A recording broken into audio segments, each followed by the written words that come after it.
복되고 귀한 예배로 주님께 영광을 올리는 여러분의 믿음 속에 하나님의 기뻐하심과 온전케 하시는 역사가 살아있기를 축복합니다. 말씀의 제목 같이 나눕니다. 예루살렘의 영광을 회복하라. 예루살렘의 영광을 회복하라. 아멘. 이제 구약 성경 선지서도 이제 말라기를 남기고 이제 스가랴의 마지막 부분을 다시 한 번 더 살펴봅니다. 스가랴서를 통해서 하나님께서 택한 백성들을 어떻게 이끄시는지를 잘 보시면서 우리 또한 주님을 오해하는 자가 되지 말고 하나님의 뜻을 잘 분별해서 시련과 고난 중에도 잘 버텨내고 이기는 신앙이 되시길 축복합니다.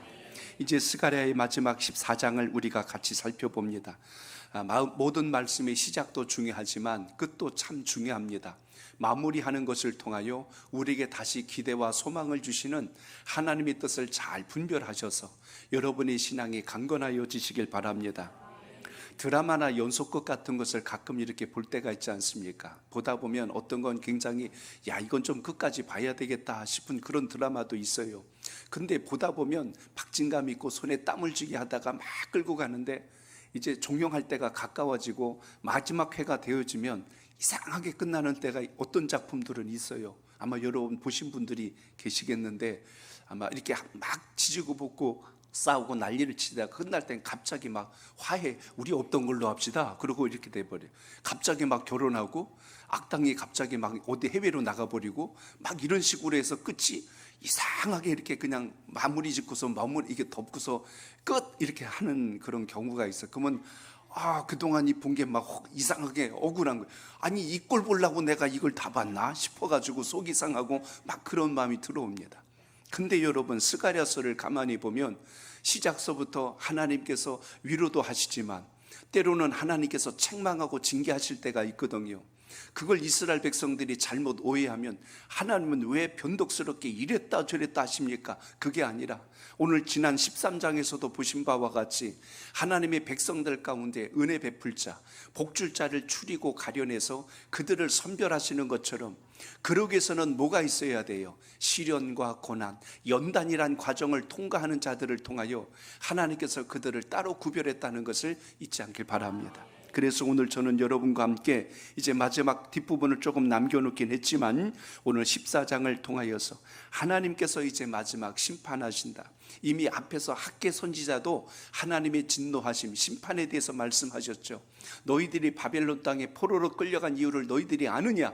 어찌하여 하나님의 율례와 법도를 어기고 우상을 숭배하며 불순종하고 악을 행할 수 있단 말이냐? 그러니 너희들이 이제 70년이란 포로 생활을 통하여 깨달았으면 이제 다시 여호와 앞에 견고히 믿음의 자리를 세우고 무너졌던 성벽을 다시 재건하고 성전을 재건하여 믿음의 자리에 굳건히 서라라는 것을 강조했다면 이 스가랴는 그들에게 하나님께서 우리를 버리심이 아니라 더 소망 있는 날을 주실 것이다 라는 메시지를 담기는 하되 중요한 것은 하나님이 그렇다고 심판을 거두시는 분은 아니라는 겁니다. 하나님이 혼내시는 분은 혼내셨을 때는 분명한 이유가 있고 뜻이 있다는 것을 또 한 번 상기시켜주는 내용이 오늘 본문 속에 등장합니다. 첫 번째 심판은 뭐였습니까?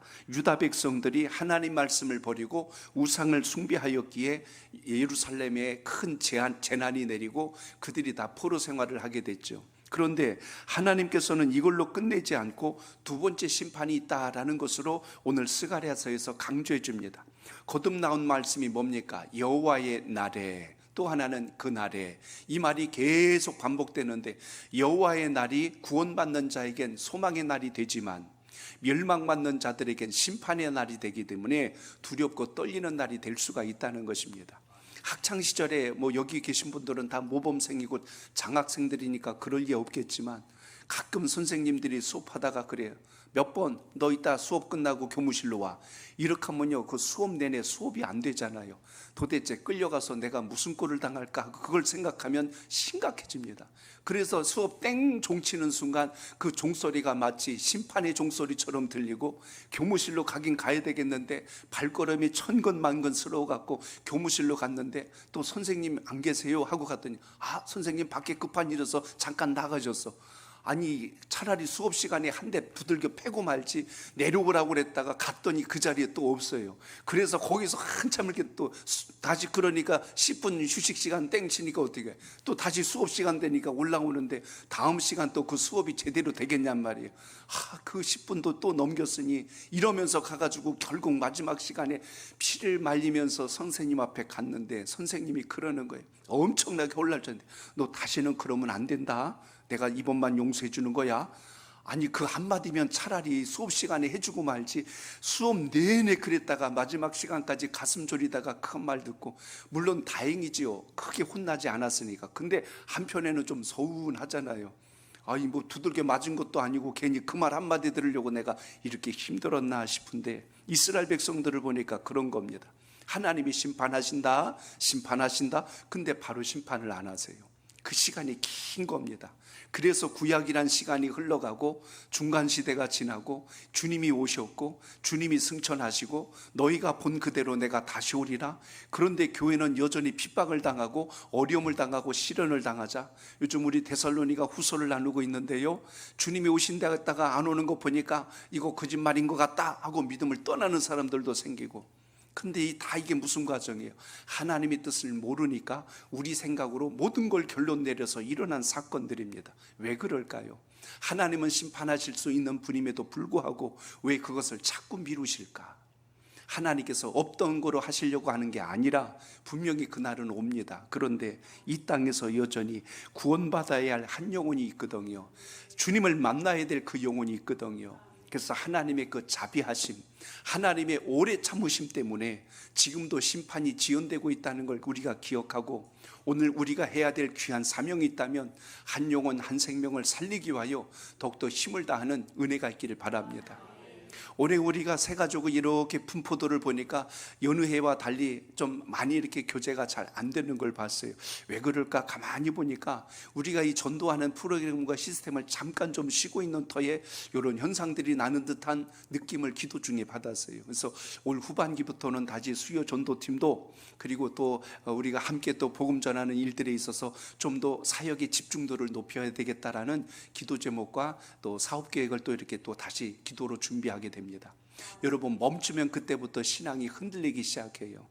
우리가 화요일 날 제 생명나무 반에게 그런 이야기를 했어요. 이상하고 신기한 것은 생명나무 할 때는 다 눈빛이 살아있고 신앙이 전부 불꽃처럼 일어나고 안 나오던 새벽 예배도 나오고 금요기도도 하고 팔을 걷어붙이고 봉사를 하는데 이게 한 6개월쯤 지나면 서서히 눈이 풀리고 봉사의 자리에서 안 보이기 시작하고 언제 그랬냐는 듯이 옛날로 돌아가는 걸 본다. 그래서 6개월 단위로 생명나무를 또 해야 될까 싶은 마음이 들 때가 있다. 그런 이야기를 했어요. 오늘 여러분 우리가 주의 말씀을 자꾸 자주 듣고 자꾸 깨워야 할 이유는 자꾸만 우리가 이 세속의 환경에 물들어가기가 쉽기 때문에 오늘 믿음의 자리에 서시길 축복합니다.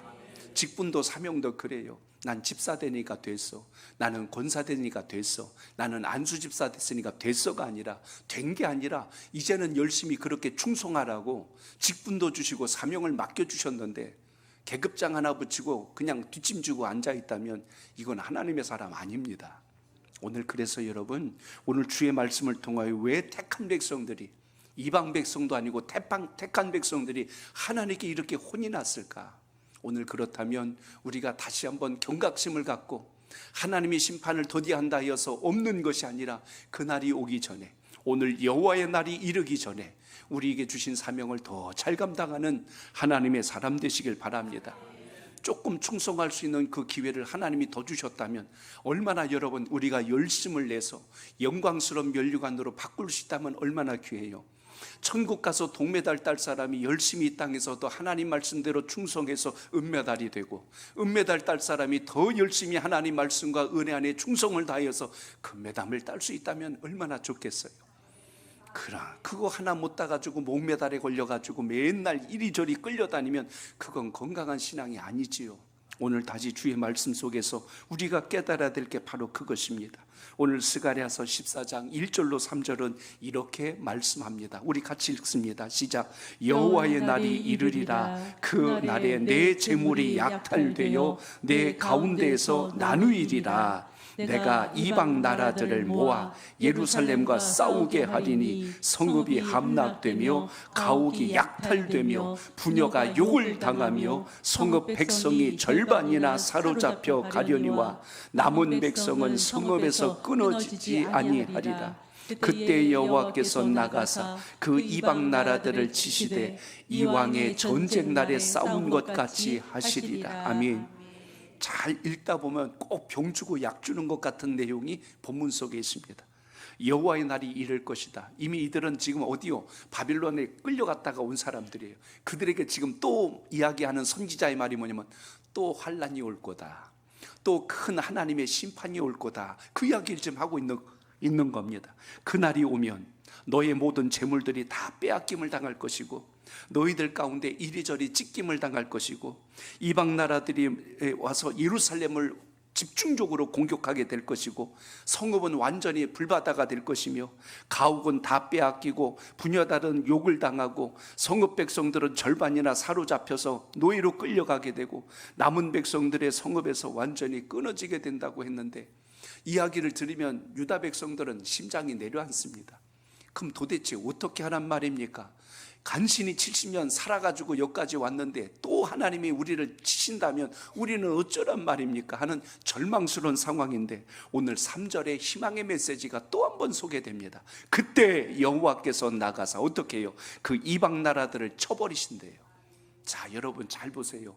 하나님의 백성들을 치시는 것은 내쫓기 위함이 아니라 다시 하나님의 백성들을 강하게 하시고 그 중에 하나님의 사람들을 세우기 위한 과정인데 이방 족속들은 모두 진멸해 버리시고 그들을 완전히 다 헐어 버리신 후에 택한 백성들 가운데 하나님께서 쓰실 만한 강한 자들을 다시 일으키신다는 것을 보게 됩니다.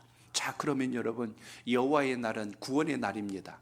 여호와의 날은 심판의 날입니다. 구원받는 백성들이 그 은혜를 누리기 직전에 환란이 온대요. 그러니 여러분 우리가 이 시대를 살아가면서 요즘만 같아도 보세요. 어떻게 이렇게 기후위기가 올 수 있을까? 이제는 위기가 당연한 게 돼버렸어요.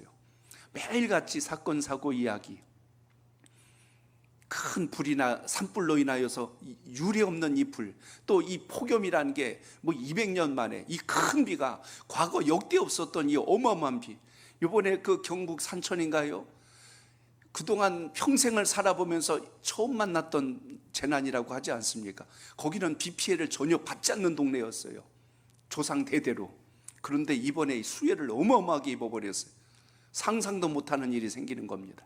우리가 앞으로 살아갈 세상이 갈수록 이렇게 기후 이변으로 인하여 어려움을 겪게 될 텐데 이것과 비교할 수 없는 수많은 어려움과 재난들이 주님의 심판 앞에서 일어난다는 것을 보게 됩니다. 자, 그렇다면 여러분 오늘 우리가 이 말씀을 통하여 다시 한번 기억해야 될 것은 왜 하나님은 우리에게 고난을 주시는가 하는 부분입니다. 오늘 말씀을 통하여 다시 한번 상기해야 할 것은 환난 중에도 하나님의 택한 자들을 구별하시는 주님의 은혜가 있음을 잊지 않길 바랍니다. 예레미야서 30장 7절을 같이 읽어보겠습니다. 시작. 슬프다 그 날이여 그와 같이 엄청난 날이 없으리라. 그 날은 야곱의 환난의 때가 되미로다. 그러나 그가 환난에서 구하여 냄을 얻으리로다. 아멘. 환난의 날이 없다고 하지 않았어요. 고통스러운 날이 올 것이라고 했는데 그 날 끝에 구원을 얻게 될 것이라고 한 것을 보면 우리의 삶 속에 어떤 고난이 올 것을 두려워하지 말고 마지막 하나님이 부르시고 택하시는 그 한 사람이 여러분이 꼭 되시기를 바랍니다. 그렇기 때문에 시련 중에도 건지시는 하나님의 역사를 통하여 우리가 우리의 신앙을 다시 한 번 더 되돌아보고 믿음의 본질을 잃지 않겠다는 결단이 살아있기를 축복합니다. C.S. 루이스라는 작가를 기억하실 겁니다. 금세기 최고의 평신도 신학자란 평을 받았던 분입니다. 문학가였고 옥스퍼드 캠브리지 대학에서 영문학을 교수했던 분입니다. 근데 그가 한 번은 학교에서 고난에 관하여 학교 채플 시간에 설교를 했습니다. 설교를 다 마치고 나자 학생 한 사람이 손을 들고 질문을 했어요. 교수님, 하나님이 정말 사랑이시라면 어떻게 자신이 그렇게 사랑하는 사람들에게 고난을 주실 수 있습니까? 하고 이렇게 질문한 거예요. 많은 학생들이 그 질문에 대해서 공감을 했어요. 하나님은 사랑한다고 하니까 왜 고난을 주시는가? 그때 C.S. 루이스 그 교수는 이렇게 대답을 했습니다. 제군, 그렇지 않아도 인생은 교만하게 사는 것이 우리들의 모습이네. 그런데 만약 고난조차 없다면 인생이 얼마나 더 교만해질 수 있는가를 생각해 봤는가 하고 그걸 되물었습니다. 그러므로 여러분, 고난이라고 하는 건 우리에게 영적인 유익함을 주는 또 하나의 하나님의 방편이 된다는 것을 기억하시기 바랍니다. 시련이 없고 고난이 없으면 사람이 바뀔 생각을 안 해요. 도전할 생각을 안 하고 창의적인 생각이 전혀 떠오르질 않습니다. 우리는 살아가면서 환경에 얼마나 빨리 익숙해지는지, 조금만 편하면 거기에 익숙해지고, 조금만 힘들다고 처음에는 불평하다가 나중엔 그 불편함도 익숙해지거든요. 그래서 여러분, 변화라는 것은 우리에게 자극이 왔을 때 발상의 전환, 판단의 전환, 생각의 바뀜을 일으키는 하나님의 역사가 그 속에서 시작된다는 걸 기억하시고 그 믿음이 우리 삶 속에 있기를 바랍니다. 불편함이라는 건 변화를 위한 또 하나의 어떤 자극제가 된다는 걸 볼 수가 있습니다. 하나님의 백성들이 우상을 포기하고 하나님 앞에 돌아올 수 있었던 것은 재난을 만났고 역경을 겪으며 포로된 시간을 겪고 나서야 정신을 차리고 하나님 앞에 왔다는 것입니다. 그러니 이왕이면 여러분, 두들겨 맞고 오는 사람보다는 미리 깨달아서 주님 앞에 서는 게 얼마나 귀할까를 우리가 한번 생각해 보셔야 됩니다. 그나마 다행인 것은 맞고라도 올 수 있다면 다행인데, 맞아도 왜 맞는지 모르고 가고 있다면 그 인생은 정말 불쌍한 것입니다. 그렇기 때문에 오늘 주의 말씀을 통하여 다시 한 번 더 하나님의 뜻을 잘 부여잡고 믿음의 자리에 서시길 바랍니다. 그런데 난감스러운 게 있어요.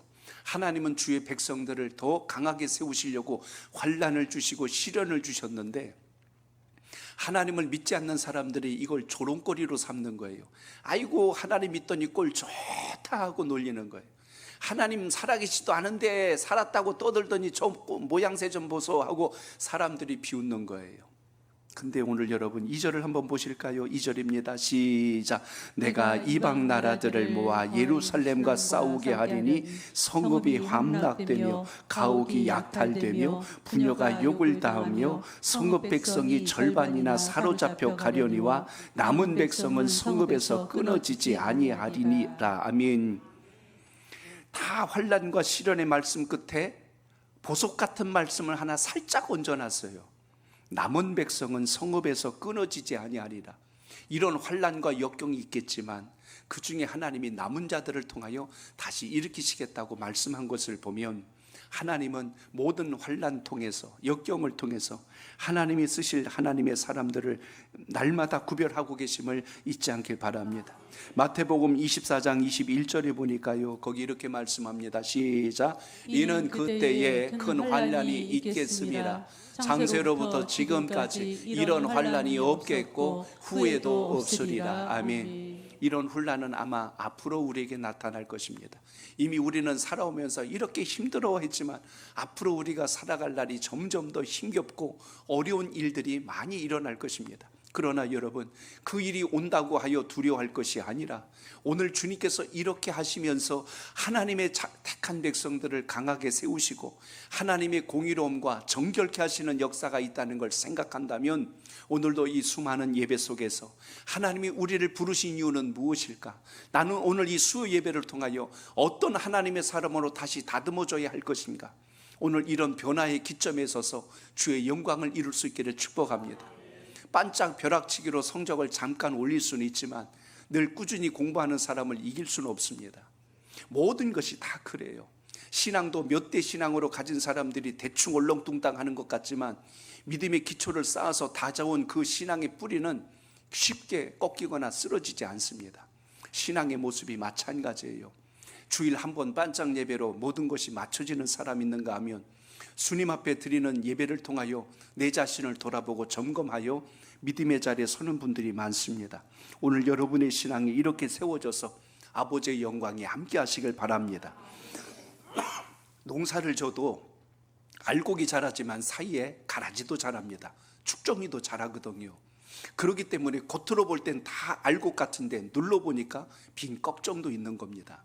그렇기 때문에 주님께서 우리의 마지막 추수할 때, 그때가 심판의 날인데, 그때가 되면 알곡이 누군지, 가라지가 누군지, 죽정이가 누군지 비로소 드러나게 된다면 그때 가서 나는 무엇이구나 하지 말고 지금부터 우리에게 주어진 본분을 잘 감당해서 선지서를 통하여 깨달아야 할 것은, 그러니 우리는 어떻게 신앙할 것인가, 우리에게 묻고 계신 성령의 음성 앞에 순종하고 결단하여서 변화하는 믿음의 사람 되시길 바랍니다.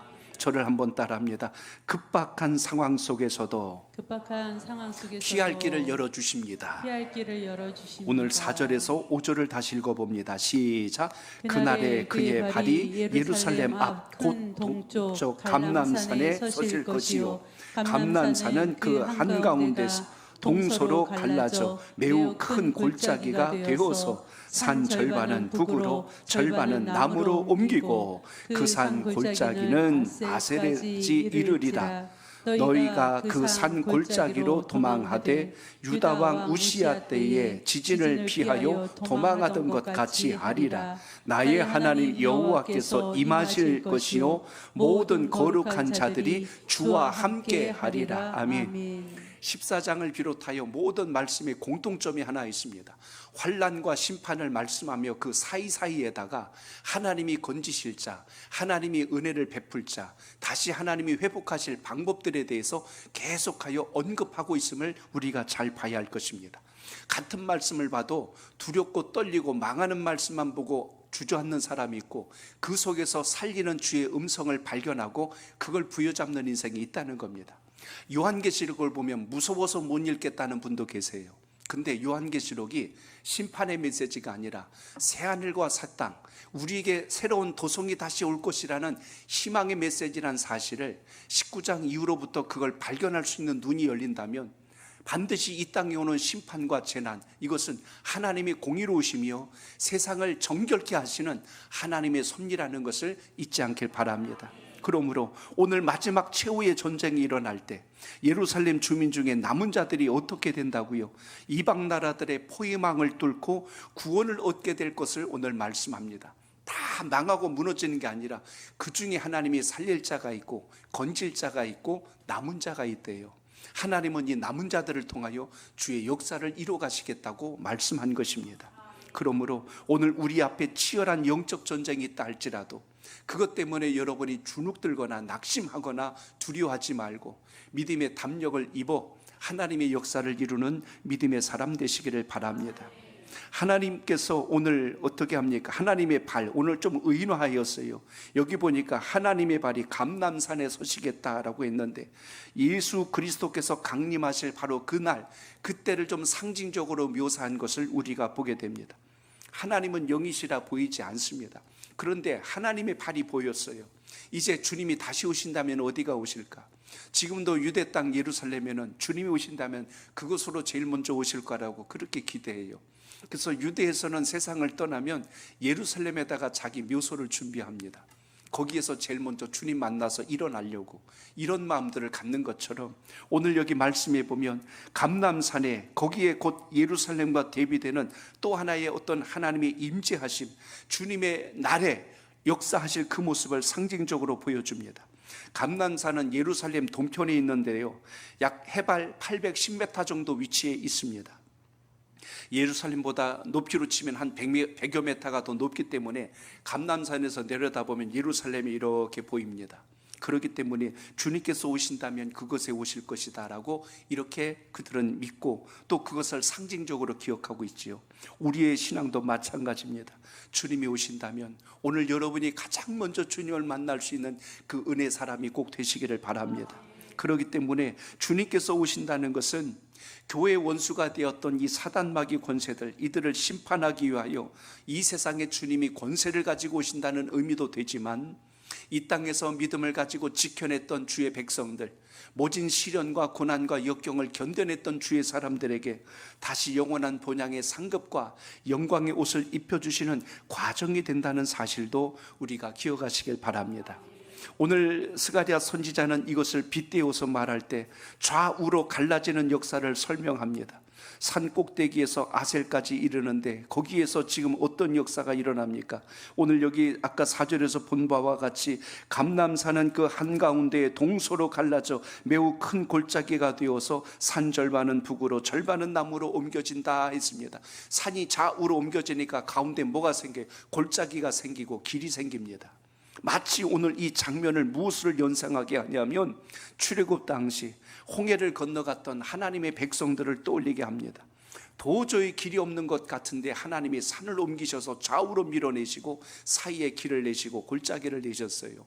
택한 백성들이 가야 할 길을 만들어주시는 하나님, 사람으로는 도저히 방향을 찾을 수 없고 길이 없는 그때에도 하나님은 물을 가르시고 산을 옮기시면서까지 믿는 백성들의 길을 예비하셨다는 걸 기억하시고, 오늘도 주님께서는 우리 인생의 역전의 하나님이 되신다는 것을 잊지 마시고, 내가 미리 포기하고 체념하지 말고 기도와 사명의 자리에 굳건히 서시길 바랍니다. 우리는 내가 생각한 대로까지만 갑니다. 하나님을 믿어도 내가 경험한 데까지만 하나님을 신뢰하니까 주님의 역사도 주님의 기적도 하나님의 능력도 알지를 못해요.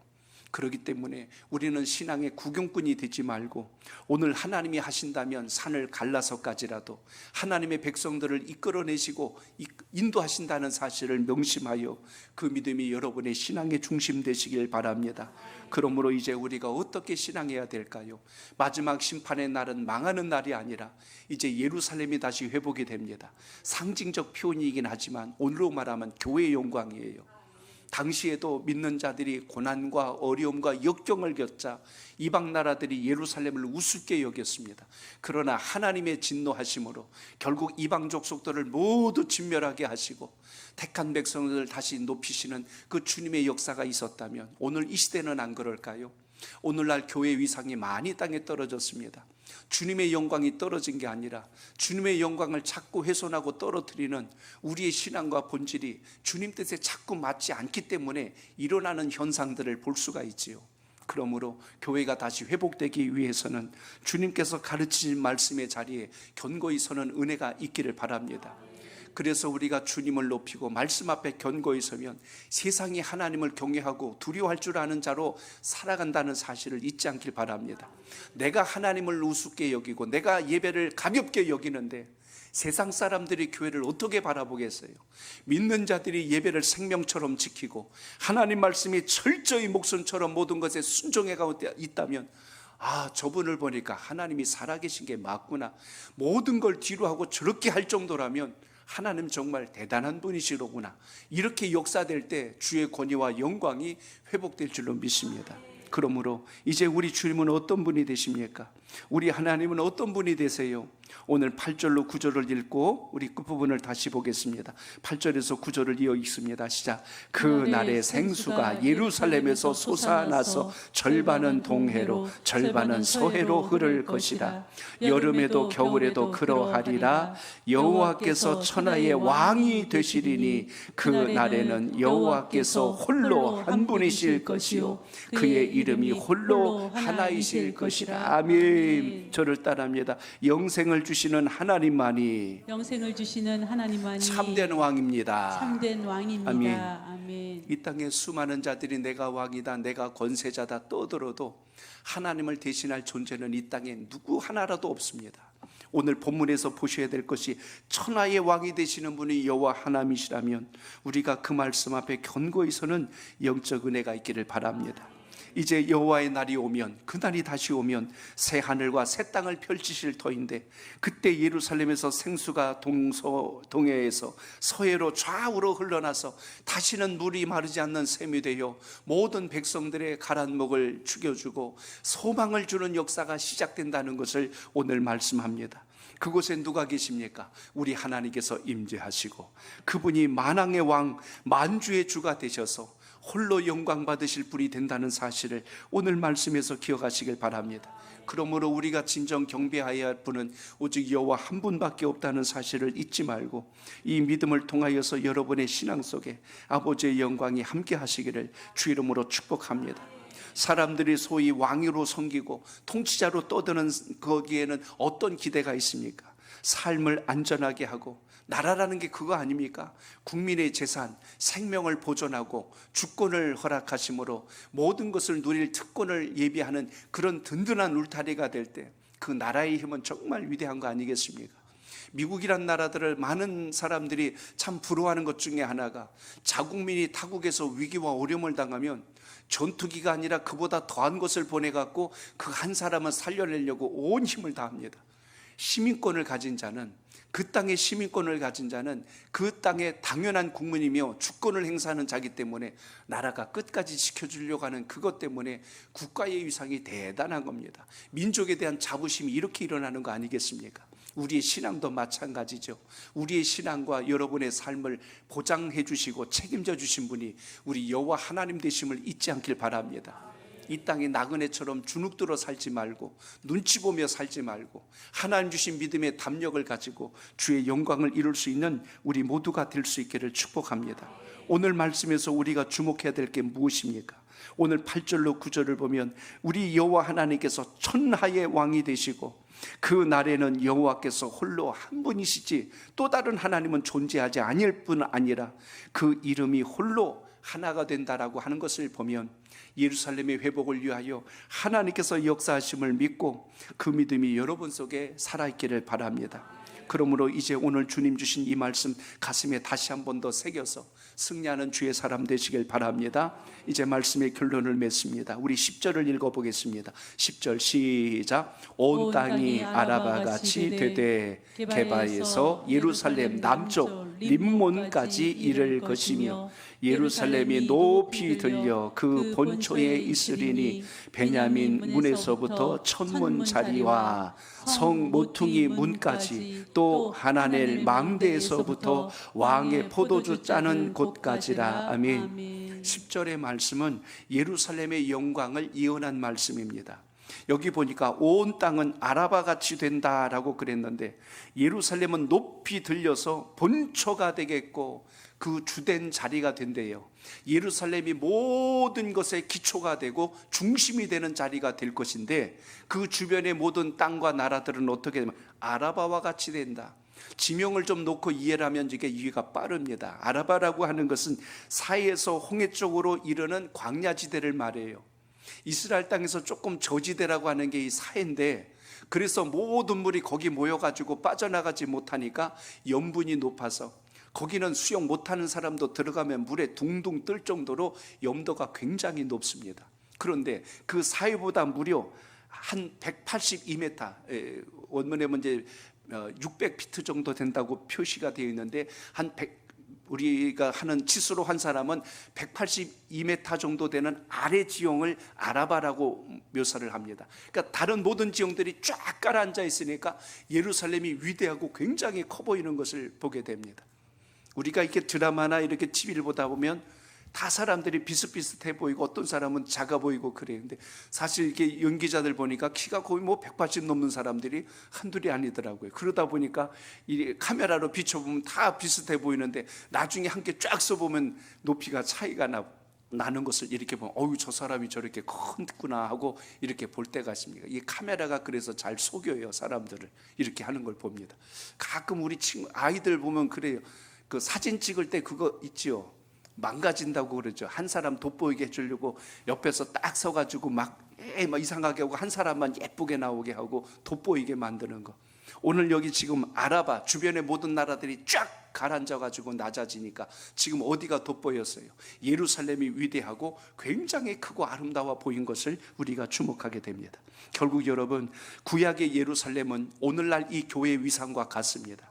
교회의 그 위상을 높일 수 있는 것은 예수 그리스도를 믿는 우리들이 믿음의 자리에서 사명을 잘 감당하고 세상 가운데 빛으로 세상 가운데 소금의 역할을 잘 감당하면 주님께서 영광 받으실 줄로 믿습니다.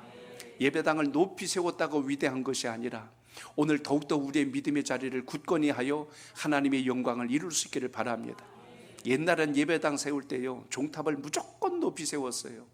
우리 교회가 제일 높이. 그래서 주님을 좀 빨리 만나야 된다고.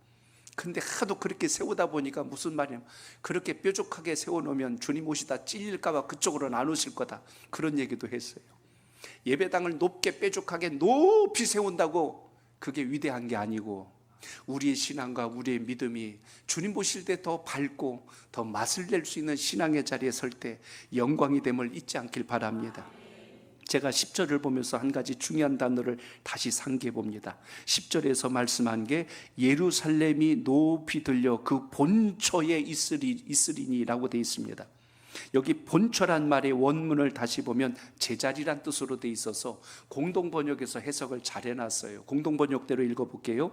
예루살렘은 제자리에 우뚝 솟으며 그랬어요. 솟아 있기는 한데 어디에 우뚝 섰다? 제자리에. 저는 여기서 중요한 사실을 봅니다. 오늘 사랑하는 교우 여러분, 우리 선목교회에 제자리에서 우뚝 서서 쓰임받기를 바랍니다. 하나님이 여러분에게 주신 자리, 그 사명의 자리, 은혜의 자리, 복받을 자리에 아름답게 세워지길 바랍니다.